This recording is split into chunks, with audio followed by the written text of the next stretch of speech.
ఇంతకుముందు కొన్ని ఇచ్చారు మీరు, అమ్మవారి గురించి నామాలు ఇచ్చారు, దానిలో నామప్రీతిలో కూడా ఇచ్చారు మీరు.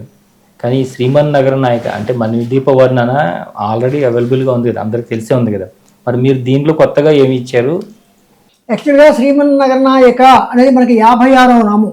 శ్రీమన్నగర నాయక అని చెప్పి వస్తుంది. ఎక్కడ 56వ నామంలో కదంబ వనవాసిని, సుమేరు శృంగ మధ్యస్థ, శ్రీమన్నగర నాయక, చింతామణి గృహాంతస్థ, పంచ బ్రహ్మాసన స్థిత, మహాపద్మాటవీ సంస్థ, ఇవన్నీ అమ్మవారి యొక్క నివాసాలు. అమ్మవారు ఉన్నది ఎక్కడ ఉంటే అదే శ్రీమన్నగరం. ఇక్కడ లలితా సహస్రనామ స్తోత్రం చేస్తున్నాం, ఆవిడ అక్కడ ఉంది, ఇదే శ్రీమన్నగరం. మన శరీరమే ఒక శ్రీమన్నగరం. అంటే శ్రీచక్రం అంటేనే శ్రీమన్నగరం. అమ్మవారు అక్కడ చింతామణి గృహంలో ఉంది కదా, అదే శ్రీమన్నగరం. ఆ మణిద్వీపం. అయితే మణిద్వీపంలో మనకి 25 ప్రాకారాలు ఉన్నాయి. ఈ 25 ప్రాకారాలు కూడా దేవి భాగవతంలో వివరింపబడ్డాయి. విడిగా ఎక్కడా మనకి ఎక్కడ కనిపడినట్టుగా దాఖలాలు లేవు. విడిగా ఎవరు చెప్పారు లేదు, నేను చూడలేదు, లేవు. కాకపోతే ఇదేంటి నేను ఇలాగ ఆస్ట్రేలియాలో ఒకరితోటి నిత్యం సాయంత్రం 4:30 నుంచి 5:30 వరకు లలితా సహస్రనామాలకు ఆయనకి వ్యాఖ్యానం రోజు 1 అవర్ 1.5 అవర్స్, ఒక్కొక్కసారి 2 అవర్స్ కూడా ఆయనకి చెప్పడం జరుగుతూ ఉండేది. డైలీ వివరంగా ఆయన మనం ఏదైనా అడిగితే అది దాన్ని మళ్ళీ పాయింట్ తీసి ఆయన అడిగేవారు. ఆ రకంగా చెప్తూ ఆయన ఏమన్నారంటే, శ్రీమన్నగర నాయక అనేది ఈ నామానికి మీరు 8 పేజీల వ్యాఖ్యానమే మీరు ఇచ్చారు. ఎందులో నేను రాసిన వ్యాఖ్యాన గ్రంథంలో ఇచ్చారు. నేను రాయడానికి చాలా ఉంది కదా అండి, ఎందుకు రాయకూడదు అన్నారు. సరే రాస్తానండి అనుకున్నాను. అనుకుని ఏం చేశానంటే ఈ శ్రీమన్నగర నాయక అనే గ్రంథాన్ని తీసుకున్నాను. అమ్మవారు ఎవరు? బ్రహ్మాండ స్వరూపిణి. అమ్మవారు బ్రహ్మాండ స్వరూపిణి కనుకనే అమ్మవారిని బ్రహ్మాండ పురాణంలో వర్ణించారు. కనుక బ్రహ్మాండ పురాణంలో కొన్ని ముఖ్యమైన విశేషాలు ఇందులో ఇచ్చాం. తర్వాత అమ్మవారి గురించి త్రిపుర రహస్యం అని ఒక గ్రంథం ఉంది. త్రిపుర రహస్యం ఎవరు రాశారంటే దత్తాత్రేయ స్వాముల వారు పరశురామునికి బోధించారు. పరశురాముడు అంటే అందరూ ఏమనుకుంటారంటే ఆయన పరశురాముడు ఒక మహావిష్ణు అవతారాలు ఒక అవతారము అన్నారు. కానీ ఆయన చిరంజీవి. ఆయన ఒక స్టేజ్లో ఏం చేశారంటే ఆయనకి ఆత్మవిద్య, ఈ ఆత్మజ్ఞానం పొందాలని అనిపించింది. అప్పటికే పరశురాముడు అందులోంచి విష్ణుమూర్తి నిష్క్రమించాడు. చిరంజీవి కనుక ఆయన ఏం చేశారంటే ఎన్నో యజ్ఞాలు చేశారు, ఎంతో భూమి సంపాదించారు, ఎంతో ఇంకా ఎంతో పుణ్య సంపద సంపాదించారు. సంపాదించి ఆయనకి ఒకసారి ఏమనిపించిందంటే ఈ ఆత్మజ్ఞానాన్ని పొందాలి అనుకున్నారు. అప్పుడు ఆయన ఏం చేశారంటే తనకు భూసంపద అంతా కూడా 4 దిక్కుల్లోనూ ఉన్న భూసంపద అంతా 4 వేదాలని తోటి యజ్ఞాలు నిర్వహించి 4గురికి ఇచ్చేశారు. మధ్యలో ఉన్నది కశ్యప మహర్షికి ఇచ్చేశారు. అంటే భూసంపద అంతా అలా ఇచ్చేశారు. తర్వాత ఏం చేశారు, ఇంకా ఆయన దగ్గర పుణ్య సంపద ఉంది. సరే అది అలా అంటే ఏమిటంటే మనిషికిట ఏ కర్తవ్యాలు ఉండకపోతే ఆత్మజ్ఞానం తప్పకుండా పొందే అర్హత వస్తుంది. అంటే ఇంకా ఆయనకి పుణ్య సంపద ఉన్నాయి. ఇదే సమయంలో ఏమైందంటే అయోధ్యలోను సీతారాముల కళ్యాణం అయింది. సీతారాముల కళ్యాణం ఎలా అయింది? శివుని విల్లు విరిచాడు రాముల వారు, అది ఈయనకి తెలిసింది. పరశురాముడి దగ్గర ఎవరుంది? హరివిల్లు ఉంది, ఆయన విరిచింది శివుని విల్లు. అప్పుడు పరశురాముడు ఏం చేశాడంటే శివుని విల్లు విరిచాడు, శివధనుర్భంగం చేశాడు. అలా కాదు, నా హరివిల్లు ఇస్తానని చెప్పి అతను ఎంత గొప్పవాడో తెలుసుకుంటాను అని చెప్పి హరివిల్లు పట్టుకుని అయోధ్య బయలుదేరాడు. మిథిలా నుంచి వాళ్ళు వస్తున్నారు. తిరిగి వస్తుంటే మధ్యలో దారిలో అడవిలో అక్కడ కలిసినప్పుడు అప్పుడు నువ్వేనా బాబు శివుని విల్లు విరిచావు, ఇగో ఈ విల్లు విరు అని చెప్పించాడు. ఆయన మన రాముడు కదా, సాక్షాత్ విష్ణుమూర్తి యొక్క అవతారం. ఆయన ఏం చేశాడు, ఇలా విల్లు సింపుల్గా తీసుకున్నాడు, చాలా చేతితోటి. తీసుకునేసరికి ఒక్కసారి ఆశ్చర్యపోయాడు పరశురాముడు. పరశురాముడు విష్ణు అవతారం కాదు, అప్పటికి విష్ణు అందులోంచి వెళ్ళిపోయింది, కేవలం ఒక మహర్షి చిరంజీవి. వచ్చేసరికల్లా ఒక్కసారి ఆయనలోకి శ్రీరాముల్లో ఒక విష్ణుమూర్తి కనిపించాడు.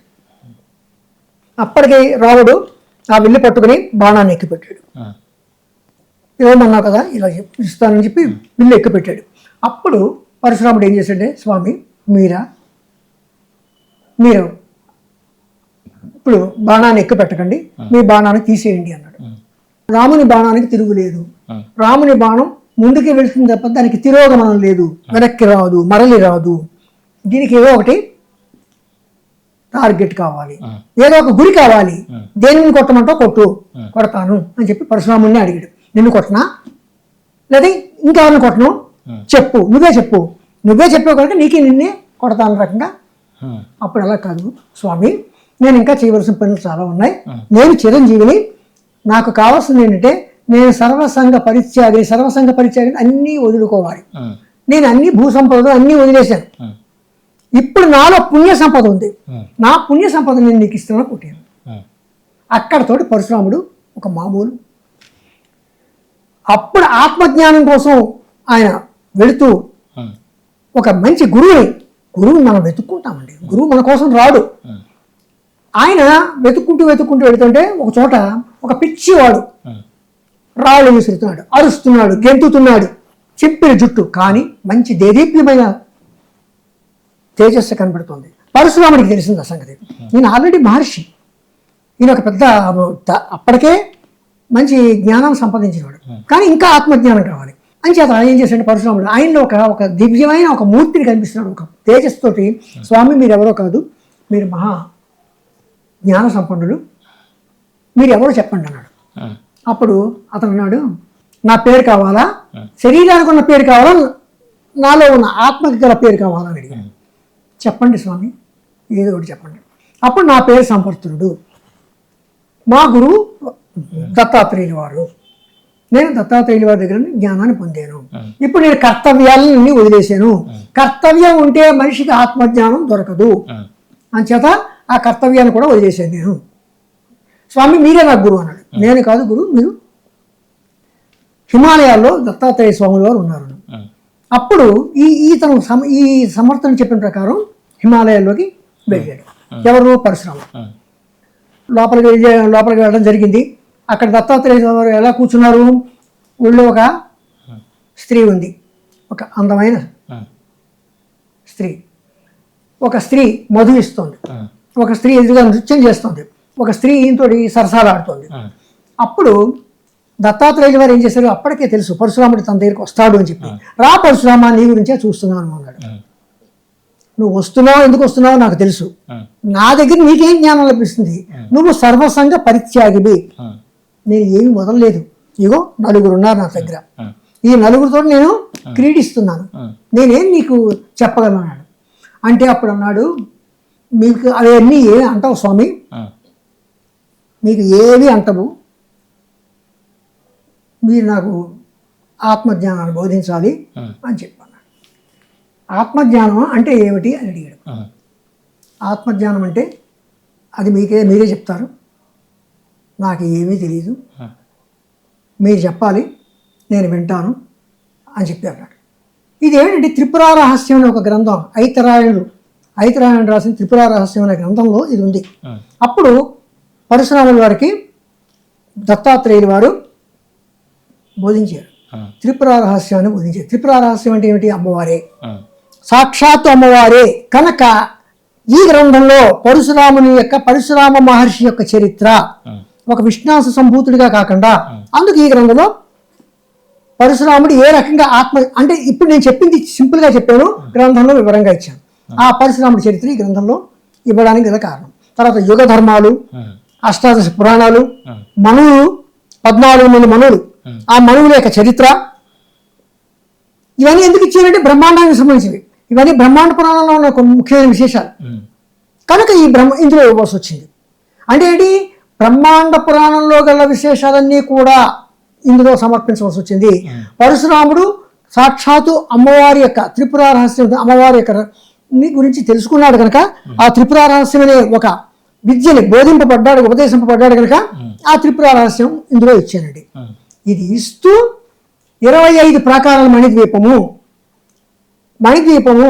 ఆ మణిద్వీపం యొక్క 25 ప్రాకారాలు, మహాపద్మంలో ఉన్న మణిద్వీపాన్ని 25 ప్రాకారాలు, ప్రతి ప్రాకారాన్ని వర్ణించుకుంటూ, ప్రతి ప్రాకారంలో ఉన్న దేవతను వర్ణించుకుంటూ అవన్నీ చేయడం చేత ఇందులో మణిద్వీప వర్ణన, బ్రహ్మాండ పురాణంలోని విశేషాలు, తర్వాత యుగ ధర్మాలు, తర్వాత నారాయణుడు నారాయణి, అంటే నారాయణ అంటే అమ్మవాడు, నారాయణుడు, వీళ్ళిద్దరు ఎలాగా, వీళ్ళిద్దరికి గల సమన్వయం ఏమిటి, వీళ్ళిద్దరిని ఏ రకంగా మనం చెప్పగలము, అది నేను ఇక్కడ వివరించాను.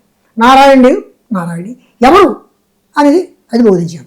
తర్వాత ఆస్తికుడు ఎవరు, జనమేజయుడు చేస్తున్న సర్పయాగాన్ని ఆపించాడు. ఎందుకు ఆపించాడు అది కూడా ఇక్కడ చెప్పవలసి వచ్చింది.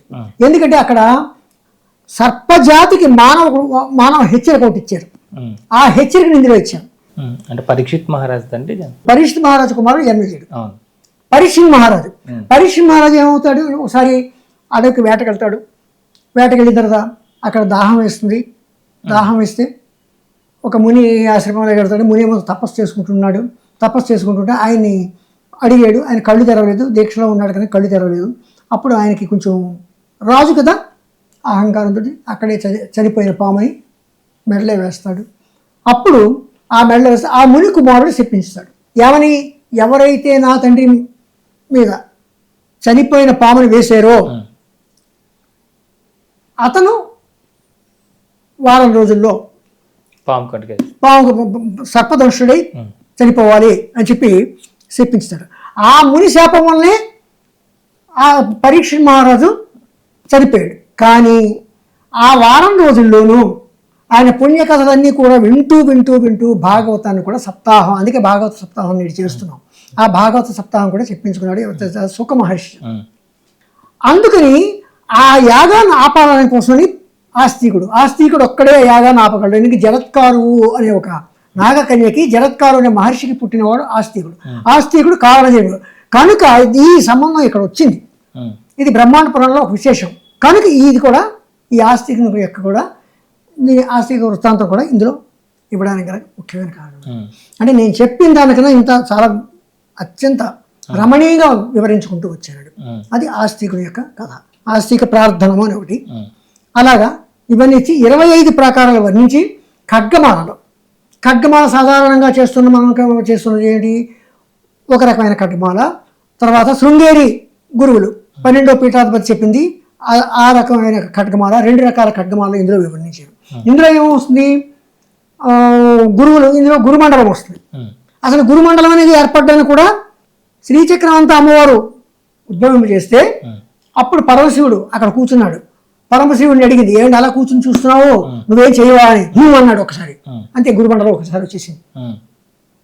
షష్ఠీసమై ఉడ్డీసమై చర్యానమై లోపాముద్రమై అవగస్తమై కాలతాపరమై ధర్మాచార్యము ముక్తకేశీశ్వరుని దీపకళామై సర్వ అని చెప్పి ఇలాగా దివ్యోగ, సిద్ధోగ, మానవోగ అని 3 రకాల గురువుల్ని ఆ గురుమండలం ఉద్భవించింది.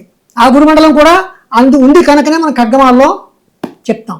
ఎలాగా నమస్త్రిపుర సుందరి, హృదయదేవి, శిరోదేవి, శిఖాదేవిని అమ్మవారి యొక్క అంగదేవతను చెప్పుకుంటూ అప్పుడు గురుమండలం రూపంలో షష్ఠీసమి ఉడ్డీసమి చర్యానమి లోపాముద్రమై అని చెప్పుతాం. అందుకని తర్వాత త్రికోణం చుట్టూరు నిత్యాదేవతలు ఉన్నారు. నిత్యాదేవతలు ఎవరంటే వాళ్ళని తిథినిత్యాలు అంటారు. తిథినిత్యాలు ఏంటండి, పాడ్యము నుండి పౌర్ణమి వరకు 15 మంది అయితే 16వ మహానిత్య అమ్మవారు. ఈ 15 మంది త్రికోణం కదా, ఆ త్రికోణంలో 3 పక్కన ఉంటారండి. ఇక్కడ 5, ఇక్కడ 5, ఇక్కడ 5. వాళ్ళే కామేశ్వరి, భగవాని, నిత్యక్లిన, భేరుండ, వహ్నివాసిని, మహావజ్రేశ్వరి, శివదూతి, త్వరిత, కులసుందరి, నిత్య, నీలపతాక, విజయ, సర్వమంగళ, జ్వాలమాని, విజయ, సర్వమంగళ అని చెప్పి మొత్తం 15 మంది ఉన్నారు. కామేశ్వరి, భగవాన్, నిత్యక్లిన, భేరుండ, వహ్నివాసిని, మహావజ్రేశ్వరి, శివదూతి, త్వరిత, కులసుందరి, నిత్య, నీలపతాక, విజయ, సర్వమంగళ, జ్వాలమాలి, విచిత్ర శ్రీ విద్య. ఇప్పుడు నేను విచిత్ర శ్రీ విద్య చూడండి. ఇది శృంగేరి పీఠంలో 12వ పీఠాధిపతి విచిత్ర శ్రీ విద్య అని చెప్పారు. ఇక్కడేమో మిగతా ఖడ్గమాల్లో చిత్ర, మహానిత్య అని చెప్పారు. అదే ఆ ఖడ్గమాలకి ఈ ఖడ్గమాలకి. తర్వాత ఇక్కడ గురుమండలం ఇక్కడ ఏం చెప్పారు, దివ్యోగా, సిద్ధోగా, మానవోగా అని ఈ ఖడ్గమాలలో చెప్తే 12వ పీఠాధిపతి శృంగేరి పీఠాధిపతి ఏం చెప్పారు, దక్షిణామూర్తిమై, నారాయణమై, బ్రహ్మమై, సనకమై, సనందనమై, సనాతనమై, సనత్ కుమారమై, సనత్ సుజాతమై, వశిష్ఠమై, పరాశరమై, కృష్ణ ద్వైపాయనమై, ఇలా ఈ గురువుని చెప్పారు. అంటే ఆ గురు పరంపర, శృంగేరి గురు పరంపర, ఇది మిగతా గురు పరంపర, ఈ రకంగా చెప్పుకొచ్చారు. కనుక ఆ ఖడ్గమాల ఇందులో ఇచ్చాను, ఈ ఖడ్గమాల ఇచ్చాను. ఆ ఖడ్గమాలలో ఉన్న దేవతల్ని, ఈ ఖడ్గమాలలో ఉన్న దేవతలు ఇంచుమించు కొంచెం తేడాతోటి అవి కూడా చెప్తూ ఖడ్గమాలను మొత్తం వర్ణించాను. శ్రీచక్ర ఆవిర్భావం అంతా వివరించాను. శ్రీచక్రంలో ప్రతి అందులో దేవతల యొక్క వివరాలన్నీ కూడా ఇచ్చాను ఇందులో. ఇదంతా ఇస్తూ చివరిగా ఈ గ్రంథంలో మామూలుగా ఇంతవరకు ఖడ్గమాల స్తోత్రం ఉందండి, పాడుకుంటూ ఉంటారు. తర్వాతను ఎక్కడ పెడితే అక్కడ మామూలుగా ఈ వీళ్ళు సంగీత విద్వాంసులు కూడా ఈ స్తోత్రాన్ని మణిదీప స్తోత్రాన్ని పాడుతూ ఉంటారు. నేనేం చేశానంటే 25 ప్రాకారాలకి నేనుగా ఒక స్తోత్రాన్ని రాశానండి. ఆ ఖడ్గమాల స్తోత్రం ఇందులో పెట్టకుండా నేను ఆ ఖడ్గమాల స్తోత్రం నేనుగా అది లేకుండా నేను కూడా ఒక స్తోత్రాలు ఎవరైనా కావాలంటే ఇది కూడా గానం చేసుకోనే విధంగా దాదాపు 5-6 పేజీల్లో ఖడ్గమాల స్తోత్రం వచ్చిందండి. సులభంగా కనబడేలాగా వివరిస్తూ తర్వాత ఖడ్గమాలలో ఆయా ఆవరణలు చదువుతున్నప్పుడు అనిమాసిద్ధి, లహిమాసిద్ధి, గరిమాసిద్ధి, మహిమాసిద్ధి, ఈశిత్వ సిద్ధి అని చదివేటప్పుడు ఆ దేవతల ఆవరణలో ఎక్కడున్నారు అని చెప్పడానికి వీలుగా ఇలాగా ఆ చక్రం ఇచ్చి చక్రంలో దేవతలు మొత్తం 9 ఆవరణల్ని కూడా ఇచ్చి ఆ నెంబర్లు ఇచ్చి, ఎందుకంటే అది చూస్తూ మనం చదవడం కోసం వీలుగా ఇక్కడ ఇచ్చాను. మధ్యలో అదంతా ఖడ్గమాల వివరం అంతా చెప్పాను. ఇంకా ఇంకా ఇంకా ఎన్నో ఉన్నాయి. వైశ్వదేవం ఎందుకు చేస్తారు, విశ్వదేవతలు ఎవరు, తర్వాత వాలి వృత్తాంతం కూడా ఇక్కడ చెప్పవలసి వచ్చింది. ఎందుకని అందులో వచ్చింది, బ్రహ్మాండ పురాణంలో వచ్చింది. యుగ ధర్మాలు వచ్చాయి, మన్వంతరాలు, 14 మంది మనువులు, 14 మంది మనువులు ఈ మొత్తం బ్రహ్మాండాన్ని పరిపాలించారు కనుక 14 మంది మనువులు యొక్క వృత్తాంతం ఇచ్చారు. అంటే ఈ వృత్తాంతం బ్రహ్మాండ పురాణంలో ఉన్న విశేషాలు ఇస్తూ, మణిదీపం యొక్క ప్రాకారాలు వివరిస్తూ, ఖడ్గమాల యొక్క 2 రకాల ఖడ్గమాలలోని దేవతల్ని, ఖడ్గమాల అంటే ఏమిటి, అది దాన్ని ఖడ్గమాల అనకుండా శుద్ధ శక్తిమాల అని ఎందుకంటారు, ఖడ్గమాల ఎందుకన్నారు, శుద్ధ శక్తిమాల అని ఎందుకన్నారు, అస్య శ్రీ శుద్ధ శక్తిమాల మహామంత్రస్య అని చదువుతాం ఖడ్గమాల స్తోత్రం పారాయణ చేసేటప్పుడు. కానీ దాన్ని మామూలుగా ఖడ్గమాల స్తోత్రం, అక్కడ ఖడ్గమాల ఎందుకన్నారు, ఇక్కడ శుద్ధ శక్తిమాల ఎందుకన్నారు, ఇలాంటి వివరాలని ఈ గ్రంథంలో ఇచ్చారండి. ఇది ఎందుకంటే అమ్మవారిని పూజించేవారు, అమ్మ మీద భక్తి తత్పరత ఉన్నవారు అందరూ కూడా ఈ గ్రంథాన్ని చదవాలనే ఒక దీక్షతోటి ఆయన చెప్పిన శ్రీమన్నగర నాయిక అనే దానికి, అందులో శ్రీమన్నగర నాయిక ఆ నామం వ్యాఖ్యాన గ్రంథంలో రాసిన వ్యాఖ్యానం అంతా కూడా దాన్ని పుట్టంకిస్తూ ఇందులో ఇవ్వాల్సి వచ్చింది.